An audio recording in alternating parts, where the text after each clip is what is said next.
नमस्कार, मैं हूं सिद्धि सिंह और आप देख रहे हैं आगाज एक्सप्रेस।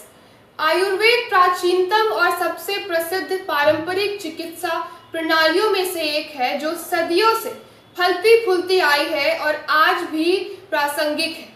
ये प्रकृति आधारित औषधि के विस्तृत ज्ञान पर आधारित है और मानव शरीर, प्रकृति और ब्रह्मांडीय तत्वों के बीच के संबंध पर जोर देती है, जो सामूहिक रूप से जीवित प्राणियों को प्रभावित करते हैं। ये प्राचीन प्रणाली भविष्य में भी उन्नति की संभावना रखती है।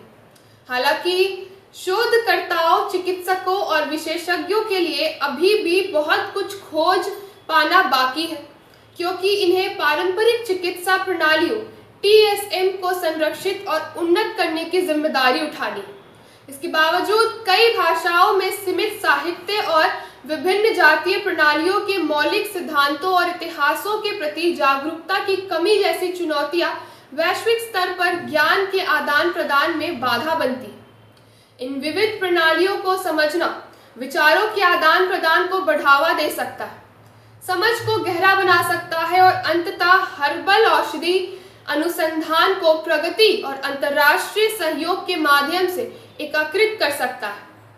भारत में चिकित्सा की एक समृद्ध परंपरा है जो 6 अलग अलग प्रणालियों पर आधारित है, जिनमें आयुर्वेद सबसे प्राचीन, व्यापक रूप से स्वीकृत और प्रचलित स्वदेशी प्रणाली है।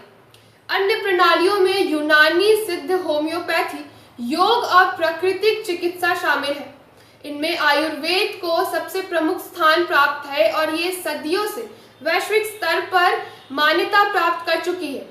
आयुर्वेद के बाद सिद्ध, होम्योपैथी और यूनानी सबसे अधिक प्रचलित है, जबकि प्राकृतिक चिकित्सा अभी भी विकसित हो रही है और भविष्य में एक महत्वपूर्ण प्रणाली बनने की संभावना है। योग एक संबंध प्रणाली के रूप में व्यक्ति के शारीरिक, मानसिक और आध्यात्मिक कल्याण को संबोधित करता है। आयुर्वेद भारत की प्राचीनतम चिकित्सा प्रणाली है, जिसका उद्गम वेदों से माना जाता है। इसे जीवन का विज्ञान कहा जाता है। लगभग 5000 साल पहले से इसकी प्रथा शुरू हुई थी और इसे चरक संहिता और सुश्रुत संहिता जैसे ग्रंथों में विस्तार से वर्णित किया गया है। आयुर्वेद का मुख्य उद्देश्य सिर्फ बीमारियों का उपचार करना नहीं, बल्कि शरीर, मन और आत्मा का संतुलन बनाना भी है। ये मानव जीवन को स्वस्थ और संतुलित बनाए रखने की विधा है। आयुर्वेद पूरी तरह से प्राकृतिक चिकित्सा पर आधारित है। इसमें औषधियों के रूप में जड़ी बूटियों, पौधों और खनिजों का उपयोग किया जाता है।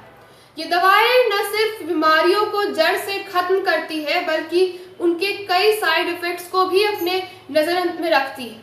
इसके अलावा आयुर्वेदिक उपचार में योग, ध्यान और आहार पर भी जोर दिया जाता है, ताकि शारीरिक और मानसिक संतुलन बना रहे।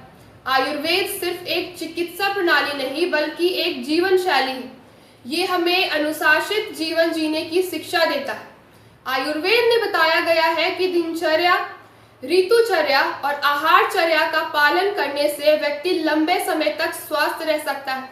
नियमित योग और ध्यान के साथ साथ संतुलित आहार के सेवन से शरीर की प्रतिरोधक क्षमता बढ़ती है। आयुर्वेद का मुख्य उद्देश्य बीमारियों की रोकथाम करना है। इसमें बताया गया है कि शरीर में दोष, वात, पित्त और कफ का असंतुलन बीमारियों का मुख्य कारण बनता है। अगर इन दोषों को समय पर संतुलित कर लिया जाए तो बीमारियां शरीर को प्रभावित नहीं कर सकती। पंचक्रम जैसे उपचार पद्धतियां शरीर को शुद्ध करने और बीमारियों से बचने में बेहद प्रभावी हैं। आज के समय में आयुर्वेद का महत्व और भी बढ़ गया है, क्योंकि लोग प्राकृतिक और सस्टेनेबल उपचार की ओर बढ़ रहे हैं। आयुर्वेदिक चिकित्सा के साथ आयुर्वेद का तालमेल नई संभावनाओं को जन्म दे रहा है। आयुर्वेदिक दवाएं जैसे अश्वगंधा, गिलोय और हल्दी अब वैश्विक स्तर पर लोकप्रिय हो रहे हैं। इसके अलावा आयुर्वेदिक कॉस्मेटिक्स और स्वास्थ्य उत्पाद भी तेजी से प्रचलन में है। आयुर्वेद अब भारत तक ही सीमित नहीं है, बल्कि ये विश्व भर में प्रसिद्ध हो रहा है। कई देशों में आयुर्वेदिक चिकित्सा केंद्र और स्पा खुल रहे हैं। भारत सरकार भी आयुर्वेद को बढ़ावा देने के लिए कई पहल कर रही है, जैसे आयुष मंत्रालय का गठन। आयुर्वेद के सिद्धांत न सिर्फ बीमारियों से लड़ने में मदद करते हैं, बल्कि पूरी मानव जाति को स्वस्थ और खुशहाल जीवन जीने की प्रेरणा देते हैं। बता दें कि आयुर्वेद भारत की अमूल्य धरोहर है, जो हमें स्वस्थ और दीर्घायु जीवन जीने का मार्ग दिखाती है। ये प्राकृतिक, सस्टेनेबल और समग्र चिकित्सा प्रणाली है, जिसका महत्व हर युग में रहेगा। तो ऐसे तमाम खबरों के लिए जुड़े रहिए हमारे साथ और देखते रहिए आगाज एक्सप्रेस।